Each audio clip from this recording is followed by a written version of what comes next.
From Montana's news leader, this is the MTN Noon News. Good afternoon, everyone. Thanks for joining us on your MTN Statewide News. I'm Jeanelle Slade.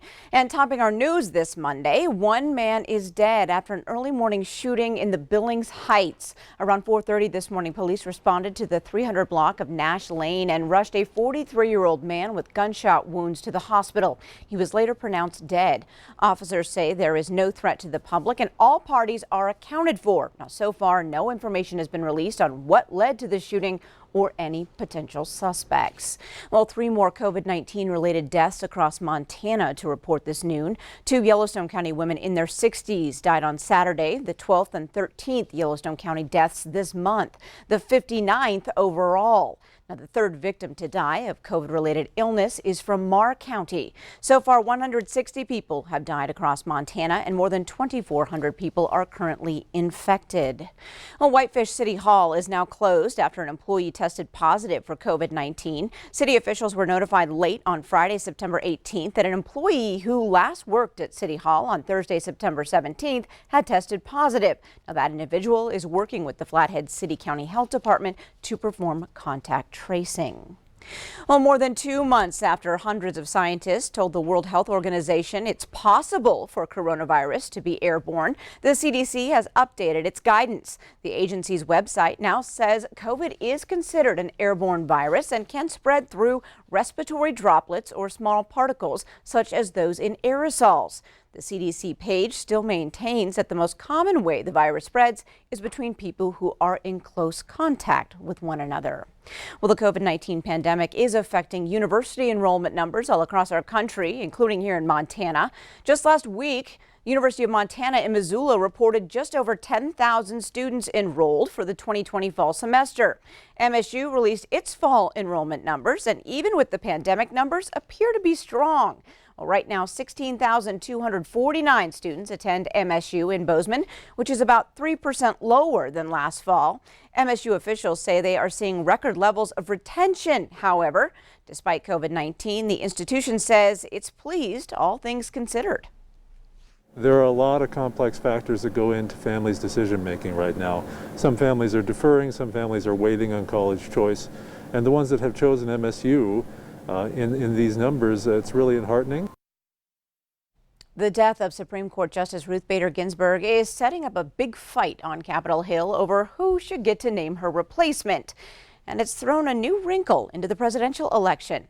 Deborah Alfarone has details.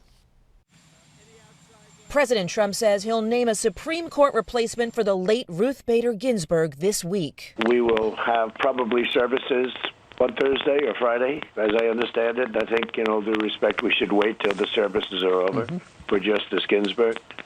And so we're looking probably at Friday or maybe Saturday. CBS News has learned 2 of the top contenders are U.S. Court of Appeals judges Amy Coney Barrett and Barbara Lagoa.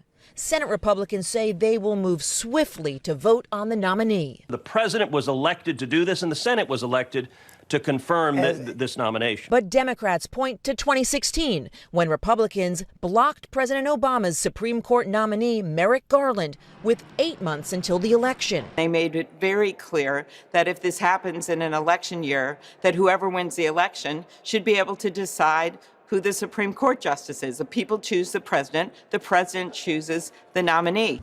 The fight over Ruth Bader Ginsburg's seat on the high court has shaken up the presidential election and energized the base on both sides. Fill that seat has become a rallying cry on the right, and the Trump campaign is even selling T-shirts with the slogan. That's what we're going to do. We're going to fill the seat. If I win this election, President Trump's nominee should be withdrawn. As a new president, I should be the one who nominates Justice Ginsburg's successor. Democrats have raised more than $100 million since news of Ginsburg's death broke Friday night. Deborah Alfarone, CBS News, the White House.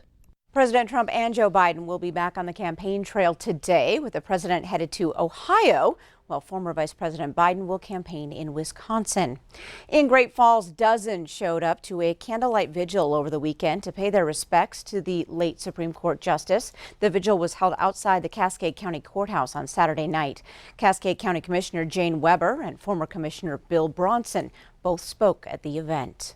Well, it's time now to check in on the weather scene, and meteorologist Ed McIntosh is here to brighten our Monday.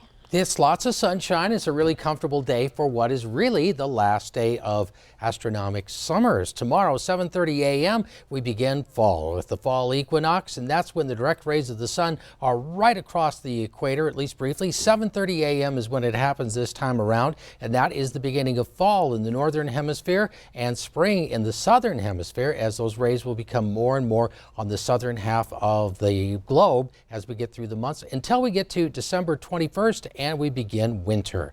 Take a look at what's going on in that short-term late summer, early fall forecast coming up in just a few minutes. All right, thanks so much, Ed. Well, the Bobcat fire burning northeast of Los Angeles is expected to grow today due to gusty winds and low humidity. It's engulfed around 156 square miles, and authorities issued more evacuation orders over the weekend. Nearly 19,000 firefighters are battling more than 24 major wildfires in California. Fires have killed 26 people there and destroyed more than 6,000 structures since mid-August. Well, your mail was due out weeks ago, but there are no deliveries in sight. MTN's Lindsay Hyatt delivers us why.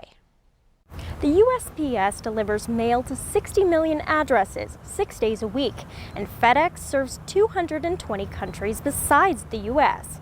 But last month, due to pandemic pressures and natural disasters, those deliveries were delayed. Postmaster General Louis DeJoy said the Postal Service is committed to improving performance through increased discipline and more efficient mail processing, transportation, and delivery. And in the past few weeks, USPS has seen consistent improvement in service performance. FedEx has also experienced delays as a result of greater demand and less resources to meet those demands, as airlines they use for shipments have been subject to flight cancellations. In response to these pressures, FedEx has temporarily suspended some of their services, like their express money-back guarantee and signature confirmation upon delivery. As carriers continue to serve the public during these uncertain times, customers can be certain of these delivery services' commitment to service. Reporting in Great Falls, Lindsay Hyatt, MTN News. Thanks, Lindsay. A woman accused of sending a letter poisoned with ricin to the White House was arrested as she tried to enter the U.S. from Canada yesterday. Law enforcement officials say the woman was carrying a gun at the time of her arrest. She's believed to have mailed the letter addressed to President Trump from Quebec. Tests confirmed the presence of ricin after it was intercepted at the White House mail screening facility. Authorities have not released the woman's name. Up next on the new news, we're heading out to pick apples as we enter fall tomorrow. Grab your family. It's prime time to pick and gather. But first, Ed McIntosh is in next with your statewide weather forecast.